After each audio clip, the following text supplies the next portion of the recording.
दुनिया को शांति और मानवता का संदेश देने वाले तथागत भगवान बुद्ध, संत गुरु रविदास, संत कबीरदास, गुरु नानक देव जी, ज्योतिबा फूले जी, सावित्रीबाई फूले जी, फातिमा शेख जी, शिवाजी महाराज, नारायण गुरु साहू जी महाराज, डॉक्टर बाबा साहेब अम्बेडकर जी, माता रमाबाई जी, मान्यवर कांसीराम साहब सहित समाज के सभी महापुरुषों के चरणों में कोटि कोटि नमन करते हुए मंच पे आसीन पवार साहब, खोबरागड़े साहब, परमार साहब, डॉक्टर रतनलाल जी और सभी क्रांतिकारी साथियों, सभी को क्रांतिकारी जय भीम, विनम्र नमो बुधाय।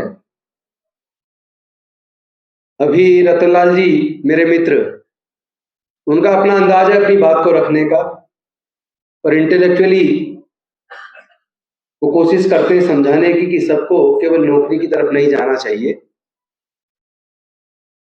और उनसे अलग हटके कुछ चर्चा करना चाहता हूं। एक सवाल है,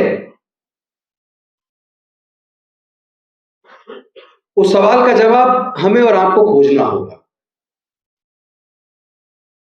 सवाल यह है कि डॉक्टर बाबा साहेब अम्बेडकर जी ने अपने 4-4 बच्चे हमारे लिए गंवाए, माता रमाबाई को जवानी में हमारे लिए गंवा दिया और अपनी पूरी जिंदगी जलाकर हमारे जीवन में रोशनी दी। उन्होंने ऐसा क्यों किया? क्या जिस तरह की उम्मीद वो हमसे रखते थे, क्या हम लोग उन उम्मीदों पर खरे उतरे? क्या उन्होंने इसीलिए रिजर्वेशन की व्यवस्था की कि हमारे लोग पढ़ेंगे लिखेंगे, ब्यूरोक्रेट्स बनेंगे, प्रोफेसर्स बनेंगे, डॉक्टर, इंजीनियर, कलेक्टर बनेंगे, जज बनेंगे और बनने के बाद अपने परिवार तक सीमित रह जाएंगे? क्या उन्होंने इसीलिए राजनीति में रिप्रेजेंटेशन की व्यवस्था की थी कि हमारे लोग ग्राम पंचायत के प्रधान, जिला पंचायत, विधानसभा या संसद के अंदर सांसद बनके, मंत्री बनके और केवल मौज मस्ती में लग जाएंगे? ये रिप्रेजेंटेशन तो इसलिए दिया था कि हमारे लोग समाज के दुख तकलीफ को और उनके हक और अधिकार के लिए संसद के अंदर और विधानसभाओं के अंदर लड़ेंगे। लेकिन क्या ये जिम्मेदारी हमारे पब्लिक रिप्रेजेंटेटिव्स ने पूरी की? जो रिप्रेजेंटेशन हमें दिया वो एक जिम्मेदारी थी, एक दायित्व था। क्या हम लोगों ने उस दायित्व को निभाया? ये सवाल हमें अपने से पूछना चाहिए। उन्होंने जो जाति तोड़क मंडल के सामने 1935 का जो भाषण लिखा, जिसमें आयोजक कुछ परिवर्तन करवाना चाहते थे, लेकिन डॉक्टर बाबा साहेब अम्बेडकर जी ने कहा मैं तो एक कोमा और मात्रा भी नहीं हटाऊंगा, और वो फिर एनिहिलेशन ऑफ कास्ट के रूप में, पुस्तक के रूप में हमारे सामने आया। मैं समझता हूं इस सामाजिक व्यवस्था का इतना सुंदर चित्रण, इतना बेहतरीन रिसर्च और इस सामाजिक व्यवस्था का इतना अच्छा ऑपरेशन शायद जो एनिहिलेशन ऑफ कास्ट के अंदर है वो किसी दूसरी पुस्तक में नहीं मिलेगा। और जो बात वो समझाना चाहते थे वो बात उन लोगों ने तो समझ ली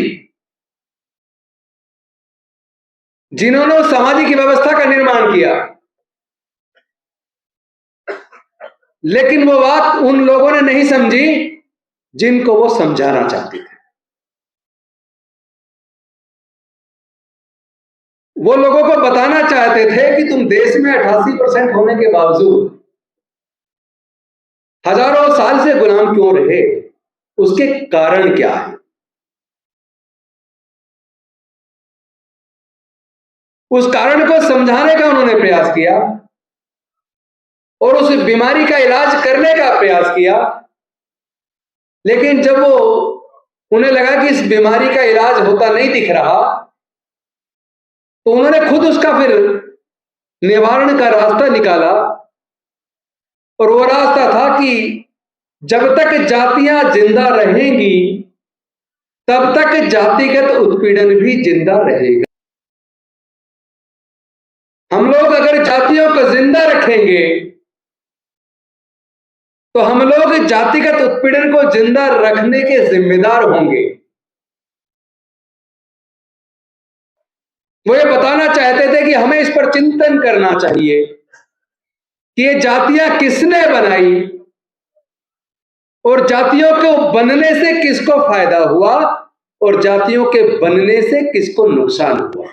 अगर केवल इस सवाल का आप लोग जवाब खोज लें तब आपको समझ आएगा डॉक्टर बाबा साहेब अम्बेडकर जी ने 14 अक्टूबर 1956 को बौद्ध धर्म की दीक्षा क्यों ली और 22 प्रतिज्ञाएं क्यों दिलवाई। लेकिन अगर इस सच्चाई को नहीं जानोगे, केवल इतना कहोगे कि मैं बाबा साहेब अम्बेडकर को मानता हूं, लेकिन बाबा साहेब की अम्बेडकर की बात को नहीं मानोगे, ना बाबा साहेब अम्बेडकर को मानते हो, ना बाबा साहेब अम्बेडकर को जानते हो, ना उनके विचार को आचरण में उतारते हो, ये गले में नीला पटका हमारे लिए क्रांति का प्रतीक हो सकता है, लेकिन ये पंचशील का पटका हमारा अभिमान और गौरव है। अगर नीला पटका भी गले में हो और पंचशील का पटका भी गले में हो और पंचशील को अपने जीवन में आचरण में उतार ले तो शायद हम डॉक्टर बाबा साहब अम्बेडकर का सपना पूरा कर सकते हैं। पर उसके लिए सच्चा अम्बेडकरवादी बनना होगा। नकली अम्बेडकरवादी बनने से काम नहीं चलेगा। इस लड़ाई को लड़ना होगा। मैंने एक विधायक रहते हुए और एक मंत्री के तौर पर, रतनलाल जी इस बात के गवाह और आप लोगों ने भी अगर दिल्ली की विधानसभा की डिबेट को सुना हो तो मैंने सामाजिक मुद्दों को हमेशा बेहद मजबूती के साथ बिना किसी डर के उठाया है। अब कोई कहता 50 लाख का इनाम गर्दन काटने पर, उन्हें पता नहीं है, जरा उनसे कोई पूछे भाई किस किस की गर्दन काटोगे? सच्चा अम्बेडकरवादी कभी डर नहीं सकता। और डर तो दूर की बात है, वो आसानी से कभी मर भी नहीं सकता। हमारे अंदर जो खून का प्रवाह है वो डॉक्टर बाबा साहेब अम्बेडकर का खून है। उसको डराने की कोशिश मत करना। डर तो तुम्हारे व्यवहार में और नजर आ रहा है। पहली बार लगा कि तीर सही निशाने पे लगा है, क्योंकि ये लड़ाई तलवार से, तीर से, बंदूक से नहीं लड़ी जा सकती। ये लड़ाई विचारधारा की लड़ाई है। ये विषमता और समता के बीच की लड़ाई है। ये इंसानियत और हैवानियत के बीच की लड़ाई है। ये मानवता और दानवता के बीच की लड़ाई है। एक तरफ फूले साहू अम्बेडकर की, पेरियार की विरासत है और दूसरी तरफ जातिवादी मानसिकता से पीड़ित बीमार लोगों की है। तो लड़ाई तो बुद्धि और विवेक की है, तो बुद्धि और विवेक से जीती जाएगी। अनफॉर्चुनेटली हमारे लोग बहुत ही ज्यादा भावुक और भोले हैं, भावुकता से लड़ाई लड़ते हैं और हार जाते हैं। जब डॉक्टर बाबा साहेब अम्बेडकर आपको बुद्धि और विवेक की बात करके गए, तथागत बुद्ध ने कहा तदीप भव, अपना दीपक स्वयं बनो। किसी बात को इसलिए मत मानो बड़े किसी धर्मशास्त्र में लिखी है, किसी बहुत बड़े व्यक्ति ने कही है। किसी बात को मानने से पहले पढ़ो, समझो, जानो, परीक्षण करो, बुद्धि और विवेक की कसौटी पर कस कर देखो। उसके बाद आपको लगे ये बात सही है, तब उस बात को मानो। तो फिर भावुकता से क्यों लड़ रहे हो भाई? बुद्धि से लड़ो ना। मैंने जो कल राष्ट्रपति जी को चिट्ठी लिखी, होम मिनिस्टर को लिखी, बाकी सारी अथॉरिटीज को लिखी, सुप्रीम कोर्ट को लिखी, हाई कोर्ट को लिखी, मैंने उसमें यह बात लिखी जो आपने उठाई अपने भाषण में। ये धमकी देने वाले लोगों की इस बात की जांच कीजिए, ये पैसा इनके पास से आता कहां से है, इसके सोर्स क्या है। दूसरी बात मैंने उसमें लिखी, इनके कौन से आतंकवादी संगठन से तार जुड़े हैं, इसकी भी जांच होनी चाहिए। बहुत सारे बेकसूर लोग जेल के अंदर सड़ रहे हैं, जिन्होंने इतनी खतरनाक बातें नहीं की, छोटी मोटी बात पे भी उनको जेल में डाला हुआ है कई कई साल से, और ये खुलेआम आतंक पैदा कर रहे हैं। ये कैसे सोच लेते हैं कि डॉक्टर बाबा साहब अम्बेडकर के मानने वाले लोग आतंकित हो जाएंगे, डर जाएंगे? अरे हम डरने वाले लोग नहीं है, ये तुम्हारा डर है जो ये बोल रहा है। हम लड़ेंगे, हम जीतेंगे। इस लड़ाई में अगर कोई बाधा है तो इस लड़ाई की बाधा वो लोग नहीं है जिन्होंने जातिवादी वर्णवादी व्यवस्था को बनाया। इस लड़ाई में अगर कोई बाधा है तो हमारे अपने समाज के लोग हैं। मैं स्पष्ट कह देना चाहता हूं, जाति उन्होंने बनाई, जाति से उन्हें फायदा हुआ, वो जाति को जिंदा रखना चाहते हैं। हमें हजारों जातियों में बांट दिया और हम भी जाति को जिंदा रखे हुए हैं। जातियों को बनाए रखोगे तो फिर जीतोगे कैसे? अरे आपको अगर मेरे शब्दों में जरा सा भी झूठ नजर आए तो राजेंद्र गौतम की गर्दन काट देना। जितने दलित बहुजन है, जरा सबके ब्लड के नमूने लेकर अच्छी से अच्छी लैब में जांच करा लो तो डीएनए से पता लगेगा हमारा खून एक है। अगर हमारा खून एक है तो फिर आपस में रोटी बेटी का रिश्ता करने में दिक्कत क्यों है? हम लोग टुकड़ों में क्यों बटे हुए हैं? अपनी लड़ाई को टुकड़ों में क्यों लड़ रहे हैं? अगर एकजुट हो गए तो लड़ने की जरूरत ही नहीं पड़ेगी। ये उनका डर, उन्हें लग रहा है कि वो अल्पमत में आ जाएंगे अगर सारे बहुजन बौद्ध हो गए। तो मैं उनको कह देना चाहता हूं, या तो तुम जाति उन्मूलन के लिए हमारे साथ आकर जातियों को खत्म कर दो, वरना पूरा का पूरा भारत बौद्ध में बनेगा। तुम रोक नहीं पाओगे। तुम एक को मार लोगे, दो को मार लोगे, 10 को मार लोगे। तुम मारते मारते तुम्हारी पीढ़ियां खत्म हो जाएंगी और भारत बुद्ध की ओर चल पड़ा है।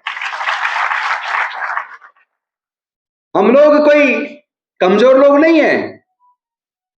हमारे महापुरुषों ने पूरे जीवन मेहनत से खाया है और तुम लोगों में से ज्यादातर ने हमारी मेहनत का चुरा के छीन के खाया है। तो ये डराने की कार्रवाई, ये डराने की भाषा बोलना बंद करो। ये भाषा बताती है कि तुम डर गए हो, क्योंकि तुम्हें अब लग गया है कि अब भारत और बहुजन बुद्ध की ओर चल पड़ा है। तो बुद्ध तो बनेंगे, बौद्ध तो हम बनेंगे। हर वो व्यक्ति जो अपने जीवन के फैसले बुद्धि और विवेक से ले, जो अपना अच्छा बुरा सोच समझ के अपने जीवन के फैसले ले, मेरा मानना है वो हर व्यक्ति बौद्ध है। जिसके मन में करुणा है, समता, स्वतंत्रता, बंधुता और न्याय, प्रज्ञाशील, करुणा, मैत्री है, वो व्यक्ति बहुत ताकतवर होता है। गाली गलौज करने वाला आदमी, धमकी देने वाला आदमी बेहद कमजोर, डरपोक और कायर होता है।